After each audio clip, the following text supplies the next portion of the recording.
Clarissa Bennett stepped off the plane at Atlanta's Hartsfield-Jackson Airport, her boots clicking softly against the polished tile. The crowd around her moved with purpose.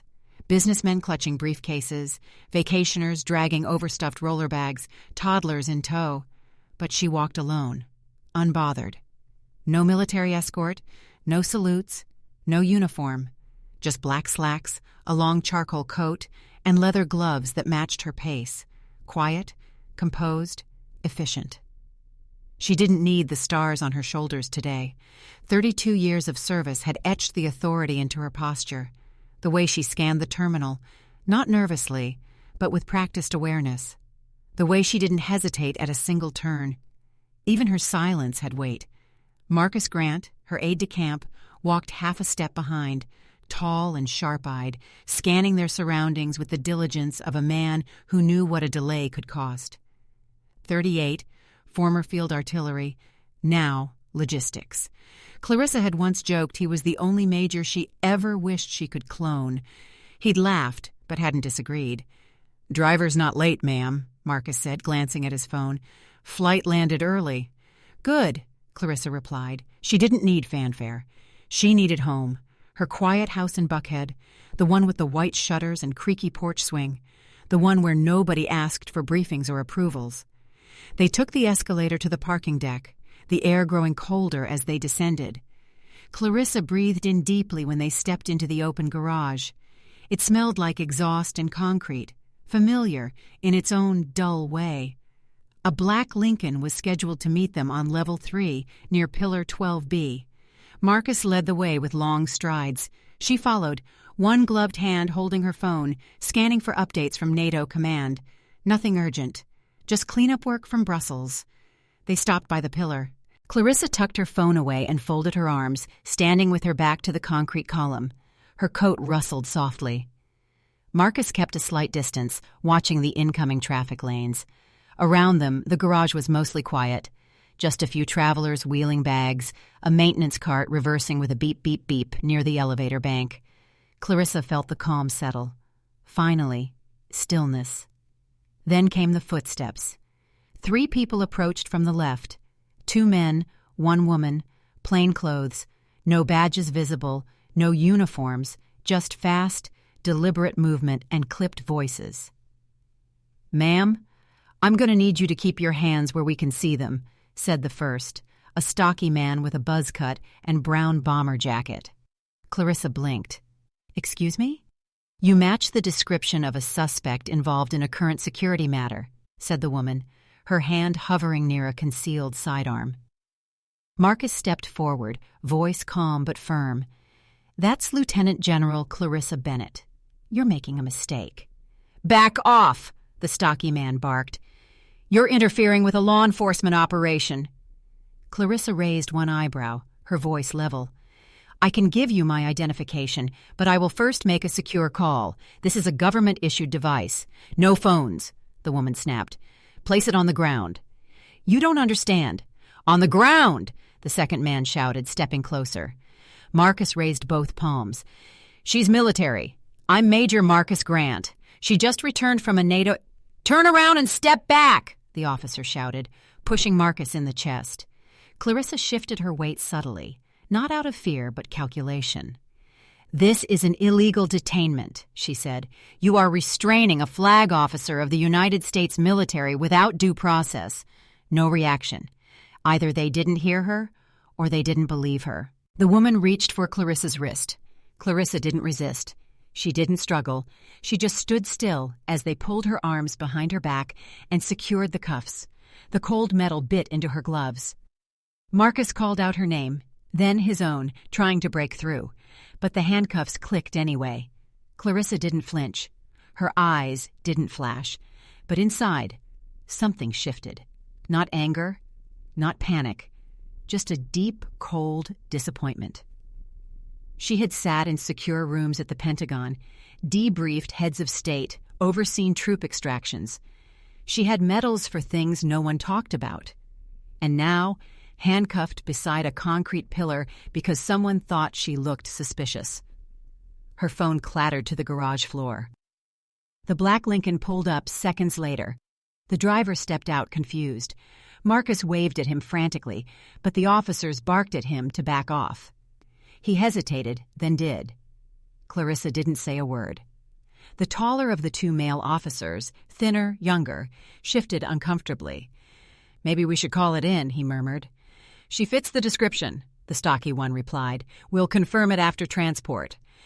The woman officer began writing in a small notepad, cool and mechanical, like she was logging a piece of stolen property. Clarissa watched her. "You are making a grave mistake," she said evenly. "Let me use that phone, and this ends in 60 seconds. The younger officer hesitated again. "You think we're wrong?" Clarissa met his eyes. "You know you are." But the stocky man stepped forward, picked up her phone, and slipped it into his coat. "Chain of custody," he muttered. They hadn't even read her rights. A woman in a suit walked past, her brow furrowed at the sight. Clarissa caught her eye. The woman looked away. Clarissa turned slightly toward Marcus. "Protocol Echo," she said. He blinked. "You sure?" She nodded once. That was all he needed. Marcus turned without another word and strode toward the elevator. Gone was the panic. He moved with purpose, reaching into his inner jacket and retrieving a second, smaller phone, his backup line. Inside the elevator, he punched in the secure code. "This is Major Grant, Protocol Echo, confirming activation." A pause, then the click of secure lines unlocking. "Confirm ID," said a voice on the other end. "Lieutenant General Clarissa Bennett, NATO Summit return. Airport garage, level 3. Active detainment without cause." "Understood. Echo 6 initiated. Stand by." Back in the garage, Clarissa stood still. She didn't beg. She didn't shout. She waited.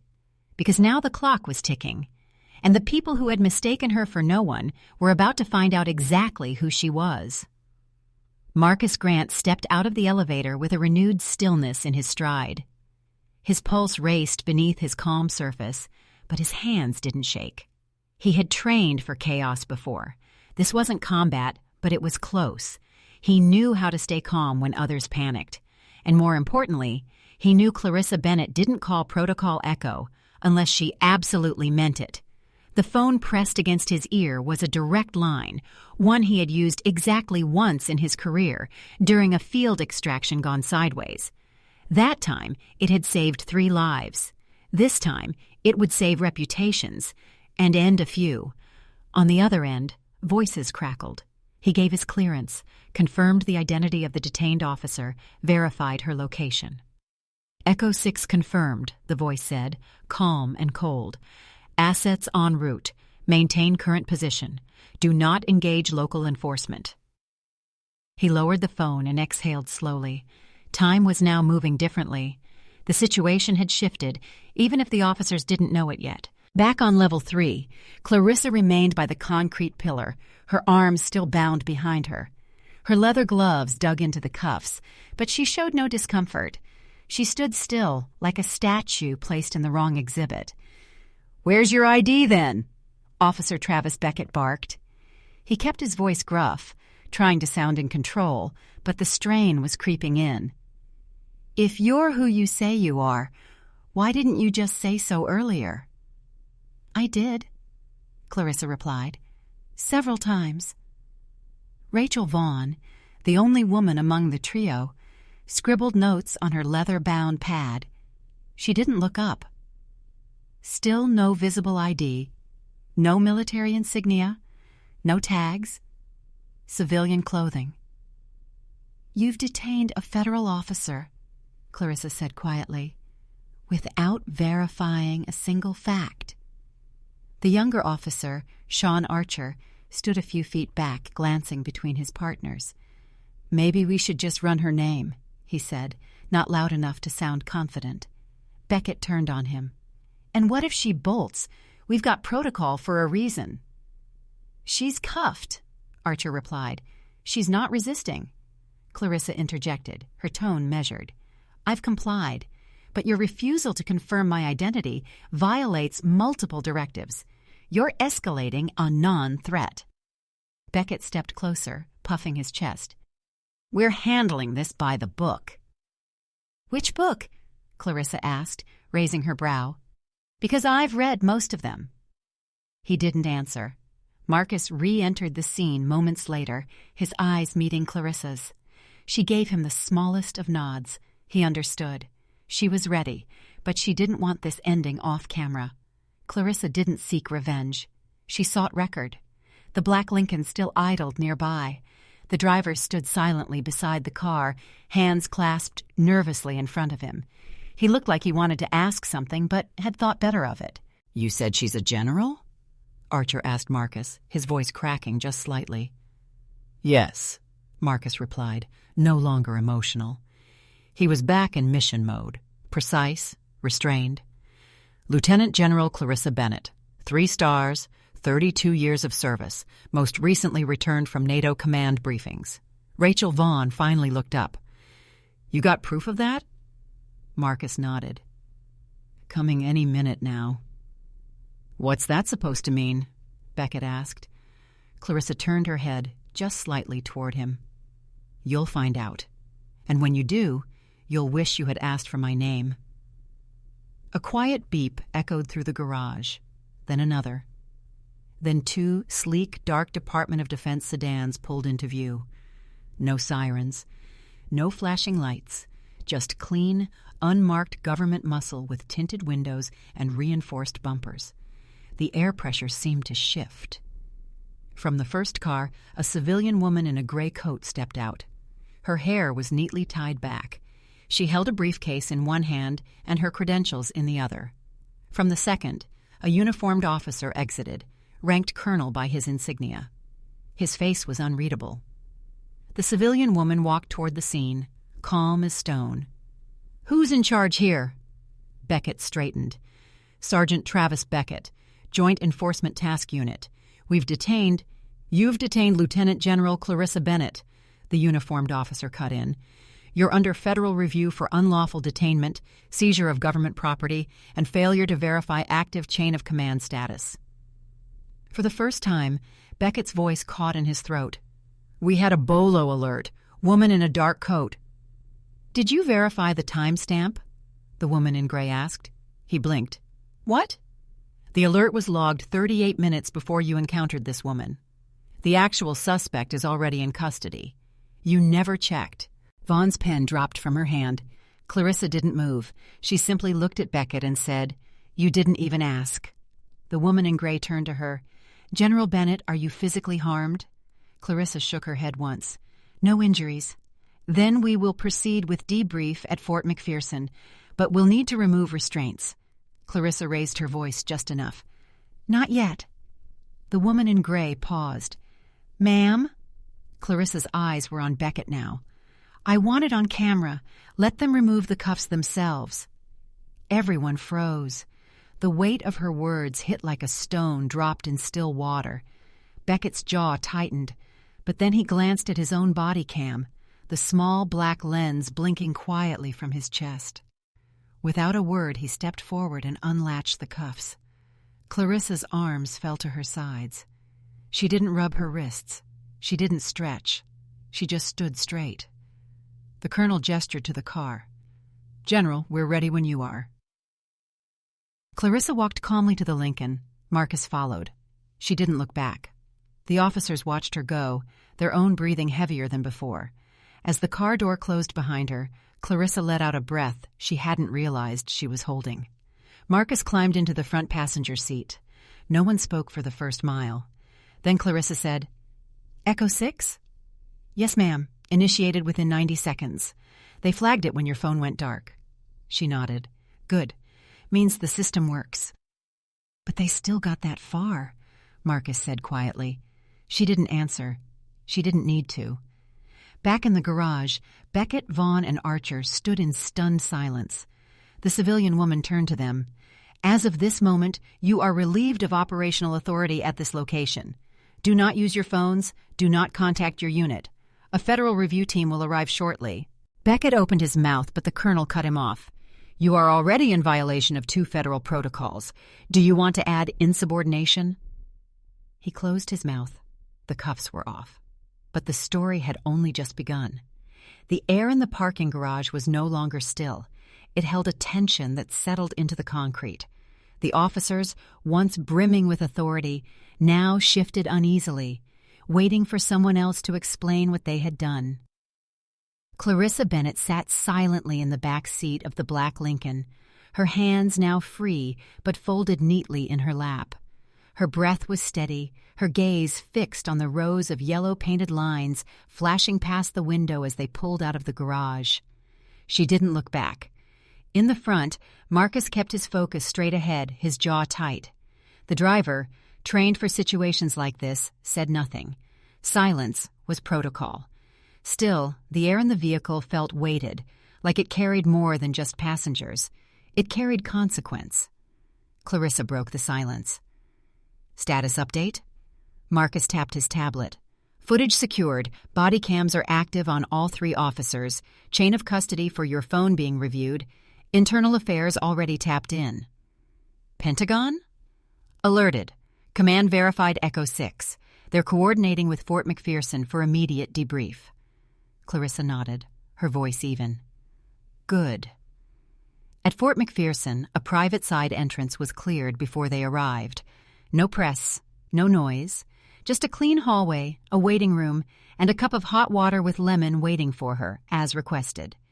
She sipped slowly, her coat neatly folded over the chair beside her. No one asked her questions right away. The team knew better. This wasn't a situation to handle with urgency. It needed precision. Meanwhile, back at the airport, the review team arrived less than 15 minutes after Clarissa's departure. They didn't enter with accusations or raised voices. They didn't need to. The weight of their badges was heavier than a shout. The 3 officers, Beckett, Vaughn, Archer, were separated into different rooms, each asked to recount the event from the beginning. Not just what they saw, but why they acted the way they did. In another office, 1 level below, the footage was already under review. Clarissa's voice echoed through the small speaker, calm, controlled, authoritative. I am Lieutenant General Clarissa Bennett. You are detaining a federal officer without cause. My office will confirm this in 60 seconds if you let me use that phone. Then came the pause, the turning point, the moment that would play on national news again and again. Beckett's voice, clipped and dismissive. You people always have a story. The playback operator stopped the footage. In the review room, a civilian analyst leaned forward, pressing pause on the frozen frame of Clarissa's face. She wasn't reacting, not visibly, but her silence said everything. That line, the analyst said, that's the fracture point. Across the city, Clarissa sat in a private conference room, her notepad still blank in front of her. General Douglas Tate entered quietly, sleeves rolled and tie loosened. You okay? He asked. I'm fine, she said without looking up. He didn't push. The secretary's been briefed, Tate continued. White House is monitoring, press already sniffing. They'll get nothing from me. Tate nodded. We can back that if you prefer silence. Clarissa finally looked up. If it leaks, I want my words used. Not speculation, not spin. You sure? Yes, verbatim. And if they leak it first, I want the original transcript in place before the headlines start lying. Tate ran a hand down his face. We'll make that happen. Hours passed, but the silence didn't ease. Online, the story was gaining momentum. Cell phone alerts lit up across the country. Headlines varied slightly, but the footage didn't. A woman in a dark coat, calm, surrounded, ignored, and the line, "You people always have a story." News anchors paused before replaying it. Civil rights advocates spoke plainly. Legal experts pointed to procedural failure. Veterans, especially, didn't hold back. She earned every stripe, one retired colonel said on national television. And still, they saw nothing. Clarissa watched none of it. She sat in a secondary review room, surrounded by legal officers, and one representative from the Inspector General's office. They played the raw footage again, this time from 3 angles. She never raised her voice, never stepped out of line, never lost her presence. The room remained silent when it ended. Then came the knock. A Pentagon liaison entered. "It's leaked. Full clip. Multiple networks running it by the hour." Clarissa's fingers tapped lightly on her notepad. "Then let them run it." In his own holding room, Officer Sean Archer leaned forward, sweat lining his forehead. "She just looked like the suspect," he muttered. "Same coat, same build." "You never asked for ID," the investigator reminded him. "I thought Beckett was going to do that." "And he thought you were. So no one did." Archer nodded weakly. "No one did." In another room, Rachel Vaughn sat with her arms crossed. "Do you believe race played a role in your actions?" asked the review officer. "I don't know," she said after a pause. "We had a description. That was outdated and vague." She didn't respond. In the third room, Beckett was less cooperative. He sat rigid, jaw clenched. "You detained a lieutenant general without verification," the agent said. "She didn't act like one." The agent raised a brow. "And what does a general act like?" Beckett said nothing. Across town, Clarissa drafted her formal statement. It wasn't long. It wasn't emotional. It was exact. She wrote with the discipline of someone who had written thousands of mission reports. One line stood out. This wasn't a case of mistaken identity. It was a case of refused recognition. She stared at it for a long moment, then underlined it once. By the next morning, that sentence was printed on posters, screens, meme captions, T-shirts. The country had seen detainments before, but not like this. Not so quietly unjustified, not so clearly filmed. Clarissa remained silent in the media, but her voice was everywhere. Later that day, she received an email from a retired Air Force sergeant. "Ma'am, I saluted generals for 22 years. When I saw that video, my stomach turned. Not because of what they did to you, but because I know if it had been me, they wouldn't have even let me speak." She replied only with, "Thank you for your service and your honesty." At Fort McPherson, the legal team began formal investigations into the Joint Enforcement Task Unit. In Washington, congressional whispers became calendar requests. A hearing was coming. Clarissa didn't flinch, and when Marcus handed her the request to testify, she simply nodded. "They want the full account," he said. "They'll get it." "And after that?" Clarissa closed the folder and looked out the window. "After that," she said, "it's not about me anymore." By the time the sun dipped below the Atlanta skyline, the clip had already aired on 3 major networks. Local affiliates picked it up next, then the blogs, then the podcasts. Within hours, the footage of Clarissa Bennett standing handcuffed in a parking garage, calm, composed, and surrounded, was everywhere. It started with a few headlines. 3-star general detained without ID verification. Then came the hashtags.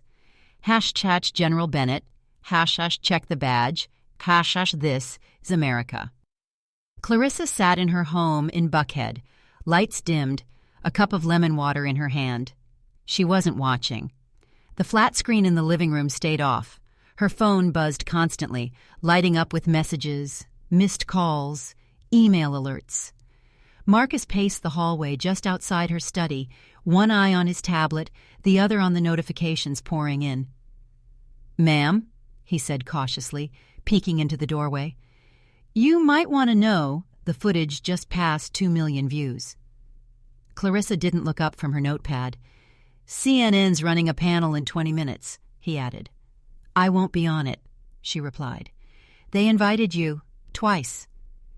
She tapped her pen gently against the edge of the desk. "I won't shape a narrative that's already written." Marcus exhaled. "The public's not just reacting, they're rallying. Civil rights groups, veteran forums, even Gold Star families. They're saying you're exposing something they've lived through but never recorded." Clarissa finally turned toward him. "Then let them speak. They've earned that moment more than I have."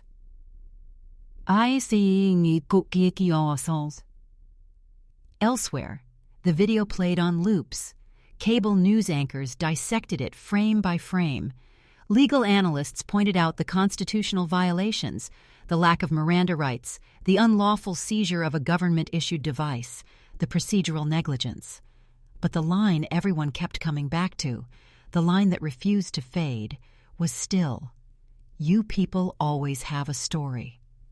Retired military officers appeared on air, some choking up mid-sentence. A Marine colonel said, "That woman led cyber operations for NATO. I've briefed beside her, and they treated her like a suspect at the mall." By midnight, refused recognition was trending in 5 cities. Marcus returned to Clarissa's office and placed a printed transcript in front of her. "From the Pentagon," he said. "They're asking if you'd like to issue a formal statement." Clarissa scanned the top line, then the bottom. "This is pre-cleared?" she asked. He nodded. Dry, diplomatic, full of nothing. She picked up her pen and wrote her own instead. It wasn't long, it wasn't dramatic, but it was deliberate. At the end, she paused, then wrote, "This wasn't a case of mistaken identity. It was a case of refused recognition." She underlined refused once. Marcus read it over her shoulder. "They'll run with that sentence." "I know," she said. "And if you don't give interviews, they'll still run it." True to her prediction, the line exploded overnight. Morning talk shows quoted it. Editorial pages ran with it. One commentator called it the most brutally honest sentence ever written in government prose. Simone, Clarissa's daughter, texted her around 6 a.m. "Mom, it's everywhere. I've never seen anything hit this hard without anyone shouting. I'm so proud of you." Clarissa smiled softly and replied, "Made it through. You watching? Every second. Proud doesn't even begin to cover it." Back at Fort McPherson, General Douglas Tate updated Clarissa over breakfast. His tone was more serious than usual. "Public pressure's mounting," he said. "DOJ wants in. Congressional reps are calling each other. The mayor of Atlanta made a statement this morning, called it deeply troubling." Clarissa sipped her tea. Safe language. "Safer than silence," Tate offered. "They asked for testimony?" "They will." "And the officers?" "Placed on administrative leave pending investigation. No uniforms, no badges, not even desk duty." Clarissa nodded. "That's a start." Tate hesitated. "Do you want to push her for charges?" She didn't answer right away. "I want accountability," she said finally, "not spectacle." Elsewhere, the fallout accelerated. Within 48 hours, journalists uncovered past complaints filed against Sergeant Beckett, racial profiling, excessive force, unsubstantiated searches. Most had been buried in departmental reviews. Not anymore. Sean Archer's record included a suspension for detaining a Latino teenager 4 years prior. The teen had been live streaming on Instagram at the time. The city had quietly paid the family a settlement. Rachel Vaughn's record was clean, on paper, but internal emails surfaced, showing her resistance to diversity training initiatives. In one exchange, she had referred to a suspect as just another angry one. The story wasn't just about Clarissa anymore. It was about the pattern. One national columnist wrote, "General Bennett didn't just expose 3 officers. She held up a mirror to the whole system." Still, Clarissa kept her head down. No press, no podiums, no hashtags. Her words had been released. That was enough. For now. On day 3, Marcus returned to her with a request. "Ma'am, the Congressional Oversight Committee has scheduled a session. They're asking you to appear." Clarissa raised her eyes. "Voluntary or subpoena?" "Voluntary, for now. But you know how that goes." She closed the folder in front of her. "Then I'll prepare a statement." "You sure?" he asked. "You don't owe anyone a performance." She didn't smile, but her eyes warmed. "This isn't about performance," she said. "It's about clarity." That night, Clarissa sat on her back porch with a notebook in her lap. The sky was soft and purple. Atlanta's lights blinked in the distance. The wind carried the scent of fresh pine and something else, maybe change, maybe memory. She wrote slowly. No slogans. No sound bites. Just the truth. The hearing room was colder than Clarissa remembered, not in temperature but in tone. Polished wood, microphones set like traps, chairs arranged with surgical precision, cameras tucked into corners, silent but all-seeing. It wasn't packed, but it didn't have to be. The weight in the air came from the stairs, not the numbers. Clarissa entered in full dress uniform. 3 stars gleamed on her shoulders. No jewelry, no makeup, just ribbons, bars, and earned authority. She walked to the witness table with the precision of someone who knew how rooms like this worked, someone who had briefed behind classified doors, negotiated with NATO generals, and watched the sky darken over foreign bases without flinching. But this wasn't a war zone. This was home. And this silence, this setup, was the kind of battlefield they didn't put on maps. She took her seat. Across from her sat 12 members of the Oversight and Government Reform Committee, a cross-section of American politics, veterans, lawyers, activists, skeptics. Some leaned forward, eager. Others crossed their arms, unreadable. A congressional staffer read a dry introduction into the record. Then the chair recognized her. "Lieutenant General Clarissa Bennett, you may proceed." She adjusted the mic. "My name is Lieutenant General Clarissa Bennett. I have served in the United States Army for 32 years. She let that hang. "I've commanded brigades overseas, led cyber operations in Europe, sat in war rooms, signed off on troop deployments, stood beside allies in NATO and adversaries in negotiation rooms." She paused, eyes scanning the room once. "I was handcuffed in a parking garage by officers who refused to believe I could be what I said I was." The words dropped like weights. They did not ask who I was. They decided who I couldn't be. A murmur shifted behind her. Cameras clicked.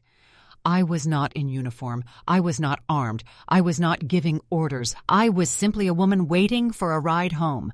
And that was all they saw. Representative Shelley Drummond, Democrat from Oregon, leaned forward. "General Bennett, do you believe race played a role in how you were treated?" Clarissa didn't blink. "I believe they saw a black woman with authority in her voice and assumed that couldn't be real." Drummond nodded. "If you hadn't been a general, how would this have ended?" Clarissa smiled, but it wasn't from humor. "I'd still be in the back of a cruiser." Representative Robert Glassman, Republican from Florida, adjusted his glasses. "Some are calling this an unfortunate misunderstanding. A failure to verify, nothing more. How would you respond?" Clarissa closed the folder in front of her. "If this were about mistaken identity, it would have ended the moment I identified myself. But it didn't, because it was never about what they knew. It was about what they refused to believe." Silence stretched. She leaned forward slightly. "This isn't about anger. It's about clarity. I'm not here to shame. I'm here because I've earned the right to be heard." A few heads nodded. Others stiffened. She continued, voice softer now. "The next person they decide doesn't look the part, may not have a secure phone, or a major nearby, or stars on their shoulder. They may not get to walk away." Representative Ava Cardoza, independent from New Mexico, spoke next. "General, what would you want to change? Policy? Training?" Clarissa tilted her head. "I don't want better optics. I want better instincts. We cannot train out every bias, but we can strip away the excuses that let bias drive authority unchecked." The committee chair cleared his throat. "Do you believe this was an isolated incident?" She didn't hesitate. "No." Clarissa leaned back slightly, letting the truth land. "This was just the one you saw on tape." Marcus watched from the side gallery. He'd seen her command rooms before, but never like this. Never this still. Never this poised while bearing this much truth. And this time, the room was listening. After the hearing, Clarissa stepped into a private debrief room. No flashing bulbs, no shouts from reporters, just a quiet aide handing her a bottle of water. Marcus joined her moments later. "You shook them," he said. She didn't respond immediately. "I didn't come to shake. I came to reveal. Same thing sometimes, he muttered. Later that afternoon, every major outlet ran clips of the hearing. Her lines weren't just quoted, they were dissected, parsed, replayed. They didn't ask who I was. They decided who I couldn't be. One anchor called it a reckoning in 5 words. The Pentagon issued a statement of support. The president's office said it had full confidence in the review process. But the real shift came not from headlines, but from people. Across classrooms, barbershops, commuter trains, people repeated her story, recounted their own, shared moments when they too had been misjudged, missed, dismissed. In one Detroit high school, a teacher played the clip for her civics class. A student raised his hand and asked, "Could this happen to my mom?" The teacher didn't lie. Yes. In a suburban Ohio living room, a retired Air Force officer stared at the footage with tears in his eyes. 30 years, he whispered, and still invisible. Clarissa didn't post on social media. She didn't need to. The story had moved past her now, and yet somehow it still carried her voice. In a quiet moment, alone on her porch, she reread the statement she'd given to Congress. Then for the first time, she allowed herself to exhale. She had never wanted to be a symbol. She just didn't want to be dismissed. 9 days after Clarissa's testimony, the official report landed. 38 pages long, no press release, no podium, just a quiet email sent to the Department of Defense, Internal Affairs, and a few key offices on Capitol Hill. The language was clinical, bureaucratic, but the conclusions weren't vague. Sergeant William Beckett, Officer Sean Archer, and Lieutenant Rachel Vaughn were found in violation of failure to verify identification, unlawful detention, seizure of encrypted government property without authority, failure to de-escalate a non-threatening situation. The decision? Termination from duty, effective immediately. They weren't arrested. They weren't paraded out of their precincts. They were simply called into small, windowless rooms, one at a time, and handed envelopes. Beckett sat with his arms folded, didn't speak, didn't blink. Only his jaw moved, tensing, grinding. As the officer beside him read out the findings, his fingers tapped the table like a slow, dull metronome. When it ended, he stood up and walked out. Not a word. Archer, ever the nervous one, asked if he could appeal. The supervisor shook her head. "No, this is final." He swallowed. "Can I get a letter for future employment?" "You can try," she replied, "but I wouldn't bet on it." Vaughn said nothing. She read the letter, signed the acknowledgement form, then placed the pen down and left the room. No eye contact, no protest, just gone. The public reaction was swift. Some law enforcement unions issued carefully worded statements condemning what they called a rushed judgment. Others stayed silent. But the louder voice, online, on air, and on the streets, said just one word: finally. Clarissa received the news while sitting at her desk at Fort McPherson. The logistics report she'd been reading stayed open on her screen. She didn't smile. She didn't sigh. She simply clicked the message closed and returned to her task. Moments later, Marcus stepped in. "They made a decision," he said, holding a coffee. "I saw," she replied. "You satisfied?"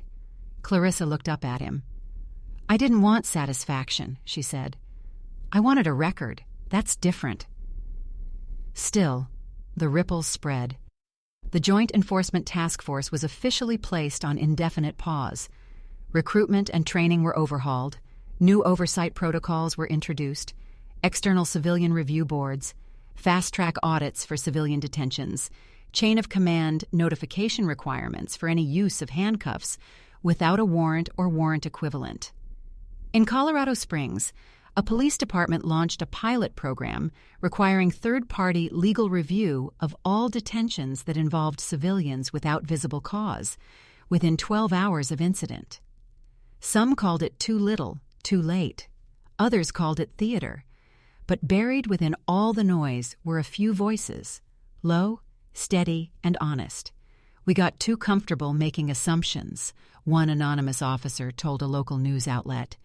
"That woman in that garage, she wasn't a mistake. She was a mirror." Clarissa didn't respond to any of the headlines, didn't appear on any Sunday shows, didn't write an op-ed. Instead, she kept working. Briefings, debriefs, mid-cycle readiness reports. Quiet, methodical. The same as always. Until she received an invitation. It came from Fort Leavenworth. They wanted her to speak at the graduation ceremony for the U.S. Army Command and General Staff College. Not as a warning, not as a figurehead, as a leader. Clarissa accepted. No one announced it in the press, no social media blast. She arrived early, in uniform, and walked backstage without fanfare. When she stepped up to the podium, the room hushed.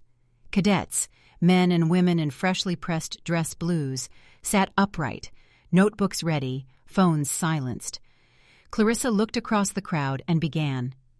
"Respect," she said, "is not a reflex. It's a decision." Silence. "And if we teach ourselves to only give it when a uniform tells us to, then we've already lost half the battle." Murmurs. She continued. "No one should need to prove their rank to earn basic decency, and your duty, as future leaders, is not to sort people by appearance or posture, but to serve them with clarity, with calm, and with courage." The room didn't erupt in applause. It didn't need to. It shifted. Something about the air changed, just slightly, just enough. Back in Atlanta, Clarissa returned to routine. Until the rumors started, two of the former officers, Beckett and Archer, had retained legal counsel. Quietly, of course. But word got out. Wrongful termination lawsuits, claims of procedural confusion, lack of departmental guidance. The public wasn't impressed. A local columnist summed it up best. 3 careers didn't end because of one mistake. They ended because they had a dozen chances to correct it and refused. The city mayor, who had kept mostly quiet, finally stepped in. He held a press conference, flanked by community leaders and law enforcement officials. "We can't train judgment out of someone," he said, "but we can demand consequences when that judgment consistently fails." In a high school auditorium a few blocks away, students watched the press conference on a projector. One raised his hand and asked, "Could that happen to anyone?" The teacher didn't sugarcoat it. "Yes," she said, "even a general." And still the story didn't fade. It was reposted, remixed, reframed. But it didn't disappear. Clarissa hadn't tried to become a symbol. She hadn't campaigned or performed. She didn't even raise her voice. But in not doing those things, she became something stronger, undeniable. Spring in Bethesda came slow that year. The cherry blossoms were late, the grass uneven, the sky a dull blue most mornings. Clarissa didn't mind. She liked seasons that took their time. It was late afternoon when she returned to the garage. No cameras, no news crew, no ceremony, just her. She wore jeans, a soft button-down shirt, and walking shoes. Civilian again. Not because she had to be, because she chose to be. The garage looked the same cracked concrete, same yellowed lines, same echo of rolling luggage and reversing cars. The pillar was still there, the one she had leaned against while waiting. Clarissa stopped in front of it, hands in her pockets. For a moment, she didn't think. She just stood there, letting the air settle. No ghosts, no flashbacks, just a woman reclaiming space. Then voices, young, nervous, eager. A group of high school ROTC cadets rounded the corner, whispering to each other as they saw her. Some clutched notepads. One adjusted a too-tight uniform collar. Their instructor, a retired lieutenant colonel named Marcia King, stepped forward. "Ma'am," she said, nodding, "thank you for agreeing to meet them here." Clarissa smiled softly. This was the right place. The students formed a loose circle. None of them quite knew how to begin. One girl stood toward the front, eyes wide, fingers fidgeting with the spiral of her notebook. A boy near the back kept glancing at the pillar as if trying to guess where everything had happened. Clarissa sat casually on the low ledge beside the concrete base. "Before we begin," she said, "let me tell you something." They leaned in. "Don't be afraid to speak calmly when the world expects you to shout. Sometimes composure speaks louder than noise." The students were quiet, not out of confusion, out of respect. A boy raised his hand. "General Bennett, how did you stay so calm that day? I think I would have lost it." Clarissa nodded once. "Because I've spent my life being told what I couldn't be," she replied. "And I learned early on that reacting the way they expect only proves them right." A few students scribbled furiously. Another student asked, "Do you think anything really changed after all this?" She didn't hesitate. "Yes, not everything, but something." She stood up and walked toward the spot. "This," she said, pointing to the ground, "is where I waited for my driver." She turned slightly. "Right here is where I was surrounded." Then she pointed again, lower, to a faint mark on the floor. "That's where my phone landed." The group leaned forward. The scuff mark was still visible. "I remember that sound," Clarissa said, "more than the cuffs. That sound, it was the sound of something being dismissed." Silence. She turned to face them again. "But here's the thing. They didn't erase my power that day. They just revealed their own limits." Another girl stepped forward, hesitant. "Can I ask something kind of personal?" Clarissa nodded. "Do you ever get tired of having to prove who you are?" Clarissa smiled, but there was weight beneath it. "Every day," she said. "But I don't prove it for them anymore. I prove it for the ones watching." She looked around the circle. "You're going to be in rooms where you don't look like the rest of the table. You're going to be underestimated, ignored, interrupted. Let them. What matters is that you don't underestimate you." She stepped back. "Because one day, someone will need to see you standing tall, so they can stand taller themselves."